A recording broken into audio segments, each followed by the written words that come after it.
Hello everyone, we are back with a new video. Today's topic is articles. Article as a general term has several dictionary meanings. That is, a piece of writing about a particular subject or a separate item in a contract or deed. But आज हम इनमें से कुछ भी discuss नहीं करने वाले. आज हम इंग्लिश ग्रामर वाले आर्टिकल्स को देखेंगे जो होते हैं ए एंड द. इन तीनों वर्ड्स को यूज करना इंग्लिश ग्रामर में एक डिफिकल्ट टास्क माना जाता है.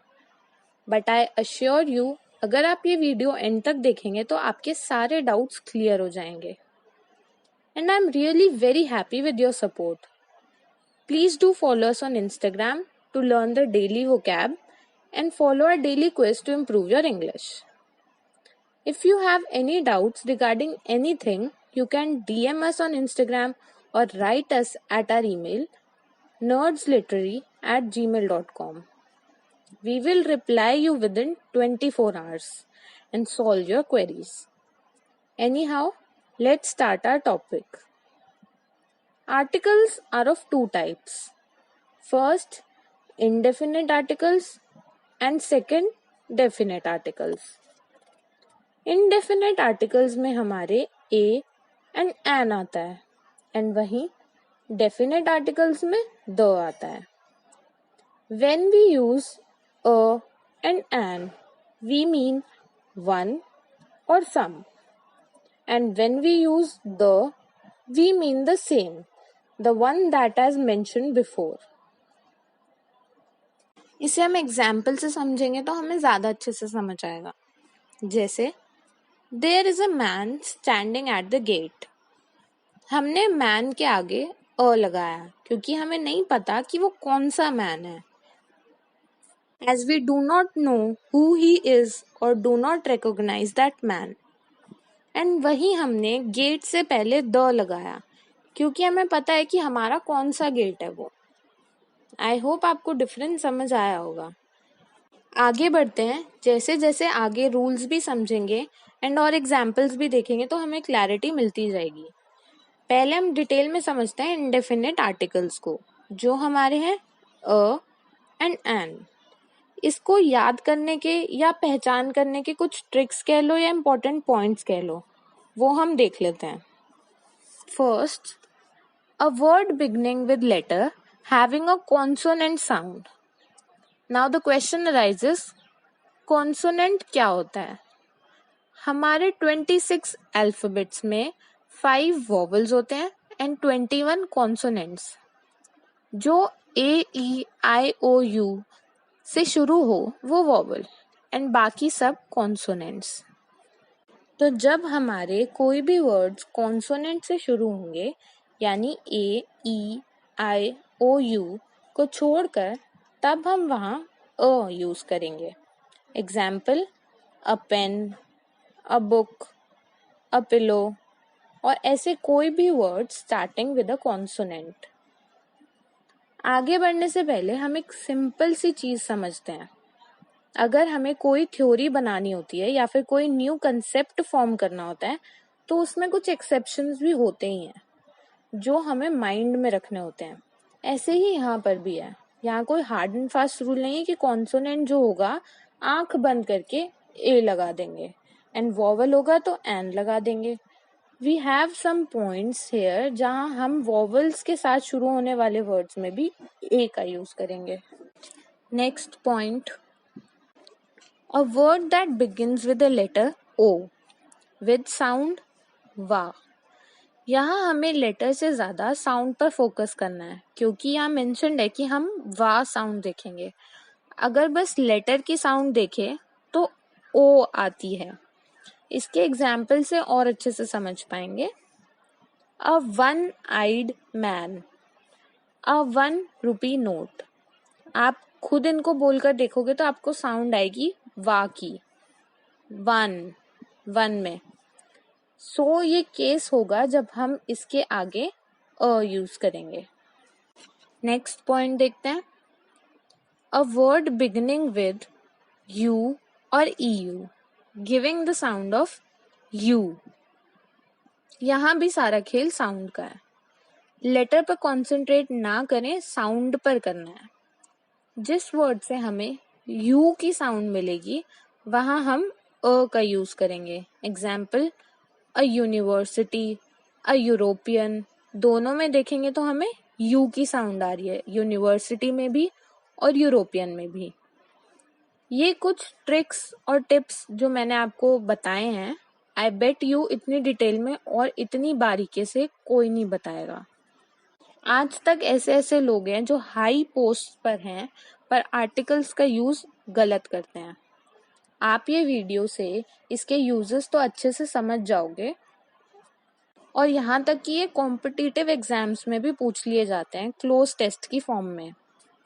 तो ये बेसिक चीज है ग्रामर की जिसपे हमारी सबसे ज्यादा पकड़ होनी चाहिए। आगे देखेंगे इनडेफिनेट आर्टिकल्स का दूसरा पार्ट है एन, वो भी डिस्कस कर लेते हैं एक बार। So let's see the uses of an. First point है a word beginning with a letter like A, E, I, O, U having a vowel sound. जैसे कि हमने पहले भी देखा है, अभी डिस्कस करा है कुछ देर पहले ही, कि हमारे पास 5 वोवेल्स हैं एंड जब ये आएंगे यानी इनसे वर्ड शुरू होगा तो हम यूज करेंगे एन का।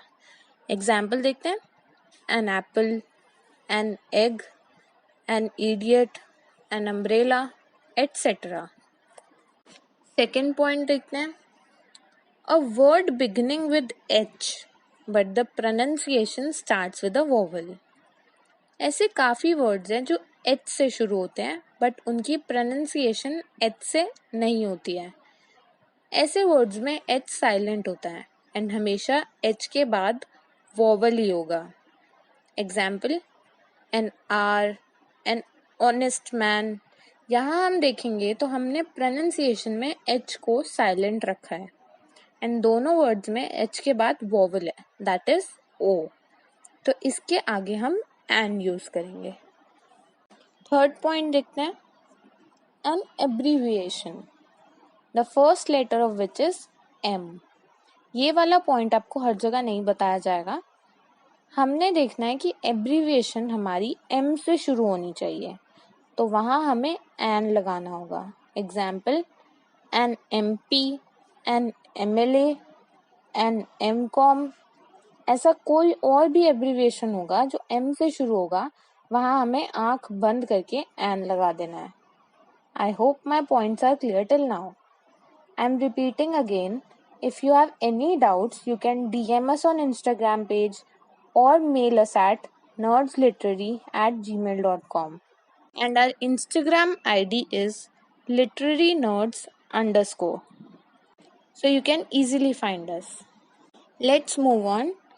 इनडेफिनेट आर्टिकल्स का सफर यहीं तक था। अब आती है बारी डेफिनेट आर्टिकल्स की, जो है द।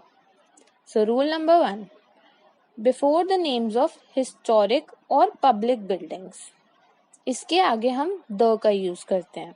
जैसे the Taj Mahal, the red fort, the Rashtrapati Bhavan. जो भी हमारे हिस्टोरिक मॉन्यूमेंट्स या पब्लिक बिल्डिंग होगी उसके आगे हम द यूज करेंगे। Second, before the names of reverse. Example, the Krishna, the Ganga, the Yamuna, या कोई भी रिवर के नाम से पहले हम द लगाएंगे। Third, before the names of seas. The Arabian Sea, the Red Sea, और कोई भी सी होगा तो आगे द लगाएंगे। Fourth, before the oceans. The Indian Ocean, the Pacific Ocean, the Atlantic Ocean, etc. Fifth, before the names of certain chains of mountains, the Himalayas, the Alps, etc. Sixth, before the names of deserts, the Sahara, the Thar, etc.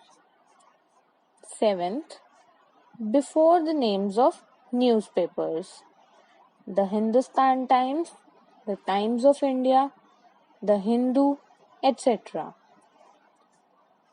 8th, before the groups of island, the Andaman, the West Indies, etc.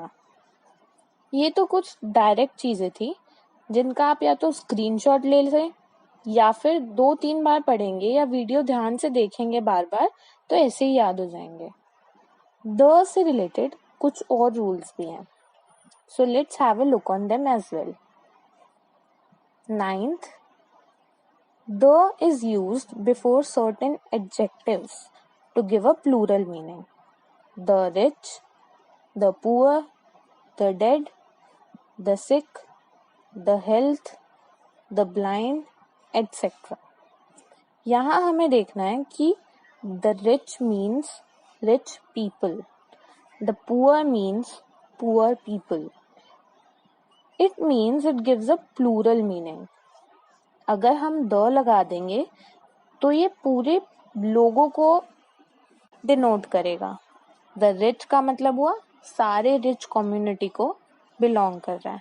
The poor का मतलब हुआ सारे poor people को belong कर रहा है। ऐसे ही अगर हम किसी के आगे द लगाएंगे जो एडजेक्टिव हो तो उसका मीनिंग प्लूरल हो जाएगा। इसका एग्जाम्पल देखेंगे, रिच हेट पुअर। अगर हमने ऐसा बोला तो ये बिल्कुल गलत सेंटेंस है। इसका सही फॉर्म होगा the rich hate the poor. क्योंकि ये दोनों एडजेक्टिव्स हैं और हमें इनकी प्लूरल फॉर्म शो करनी है, इसलिए हम लगाएंगे the rich hate the poor. I hope it is clear. 10th, ये एक एक्सेप्शन है, वैसे तो एग्जाम पॉइंट ऑफ व्यू से इम्पोर्टेंट नहीं है बट आपको पता होना चाहिए। The is used before the names of some countries, the Gambia, the Bahamas, etc. इसको ज़्यादा डिटेल में डिस्कस करने की भी ज़रूरत नहीं है। So let's move on. 11th. Before a noun where special emphasis is needed. जहाँ भी हमें एक पर्टिकुलर नाउन पर स्ट्रेस देना हो। This is the novel I'm talking about. Not any novel but a particular novel. यहाँ नॉवल पर जो एक नाउन है उस पर एम्फेसिस दिया जा रहा है, इसलिए हमने कहा द नॉवल। तो यहाँ से हमें पता चला कि हमें किसी भी नाउन पे स्पेशल एम्फेसिस देना होगा तो हम द का यूज कर सकते हैं। Next, 12th, in special comparatives, जब we compare things, the more you earn the more you spend, the more the better, the higher you go the cooler you feel. इसमें हम कंपैरिजन कर रहे हैं तीनों सेंटेंसेस में। फर्स्ट कंपैरिजन कर रहे हैं, देन सेकंड सेंटेंस हमने बोला जिससे हमने कंपेयर करा। आगे बढ़ते हैं हम 13th पर। Before the musical instruments, example, Rajni can play piano very well. ये हमारा गलत हो जाएगा, हमारा सही सेंटेंस होगा Rajni can play the piano very well. तो यहाँ हमने द पियानो यूज करा है as it is a musical instrument. Piano की जगह यहाँ पे कुछ और इंस्ट्रूमेंट होता तो भी हम द लगाते। ये तो बस एक एग्जाम्पल है। आगे बढ़ते हैं 14th पे। Before the names of political parties, the BJP, the Congress, etcetera. कोई भी पॉलिटिकल पार्टी हो सकती है, आजकल तो वैसे ही बहुत सारी पॉलिटिकल पार्टीज हैं। सो दैट्स इट, यहाँ हमारे आर्टिकल्स खत्म होते हैं। आई अश्योर यू, अगर आप ये अच्छे से सुनोगे एक बार आपको समझ आ जाएगा, काफी कुछ आ जाएगा। आई विल सजेस्ट आप ये वीडियो के साथ साथ नोट्स बनाएं, क्योंकि अपने नोट्स बनाने से हमें ज्यादा अच्छे से लर्न होता है।